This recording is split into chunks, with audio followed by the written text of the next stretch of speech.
السلام عليكم ورحمة الله وبركاته. شوف دابا إلا بغيتي تقرا القرآن، ولكن أنت كتشوف وكتسمع يعني بعض الناس كيقول لك حنا غادي نقراو القرآن وغادي نفهموه ونفسروه بدون الرجوع إلى السنة وبدون الرجوع إلى كلام العلماء، ويعني وكتسمع باللي لا يوجد علماء والكلام. طيب أنا بغيت نقرا دابا القرآن، بغيت نقرا القرآن، أي واحد غادي يبغي يقرا القرآن، يعني إلا مشينا بالمنطق اللي كيهضروا به. غادي نبدا سورة البقرة. ألف لام ميم ذلك الكتاب لا ريب فيه هدى للمتقين. لا ريب فيه. واش أنا كنفهم اللغة العربية؟ ما كنفهمش. إذا شنو هو الحل باش غنفهم أنا لا ريب فيه؟ هذه أول آية بغيت نفهمها. يعني اللي قريت القرآن خاصني نفهم. أفلا يتدبرون القرآن؟ إذا خاصني نفهم لا ريب فيه. أنا ما كنعرف اللغة، ما عنديش واحد العلم يعني في اللغة، ما يعني ماشي سيبويه ولا أبو حيان ولا. إذا شنو هو الحل؟ هذه أول.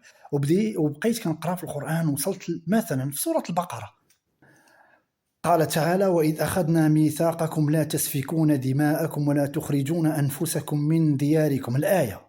وبغيت نفهم شنو هو المعنى، شنو هو الحل. كيفاش غادي نفهم؟ ما غاديش نلقى، ما كاينش الحل من غير أنني نرجع إلى كتب التفسير. هذا هو الحل. ما عنديش الحل. كيفاش غنفهم هاد الآية شنو هو المعنى؟ هذا هو دابا إلا جيت نتبع الهضرة ديالهم، ما غادي نبقى غنقرا القرآن وما غاديش نفهم والو. نقول سوف غادي نفسروا وإلى الآن ما كاين حتى شي تفسير.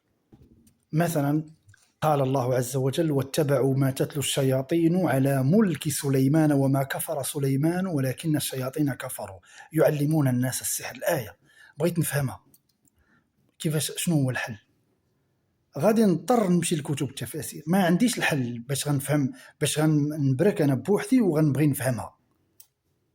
ما غاديش نفهم الا بالرجوع الى كتب التفاسير، كلام العلماء، كلام السلف. يعني كما قالوا القرآن يعني يفسر بعضه بعضا، والقرآن يعني يفسر بالسنة أو بكلام الصحابة السلف، وهكذا. باش غادي نعرف أنا التفسير ديال الآية؟ أنا هذا سؤال. أي واحد غادي يشوف هذا الفيديو يفسر هذه الآية بدون الرجوع، يعني إلا مشينا بالكلام ديالهم وبالمنطق ديالهم، ما ترجع حتى شي عالم، ما ترجع حتى شي كتاب ديال أصحاب التفسير، يعني كتب المفسرين. فسرها أنت. أيضا قال تعالى: كما أنزلنا على المقتصمين الذين جعلوا القرآن عضين. فسر هذه الآية، بغيت التفسير ديالها. بقى رجع شوف كيفاش غادي تفسر هذه الآية. ما معنى الذين جعلوا القرآن عضين؟ غترجع لكلام العلماء. كيفاش غتفسرها؟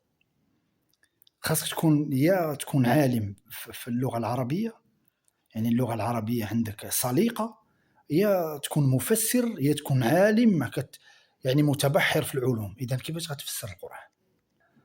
قال تعالى: وعلى الله قصد السبيل ومنها جائر. ما معنى جائر؟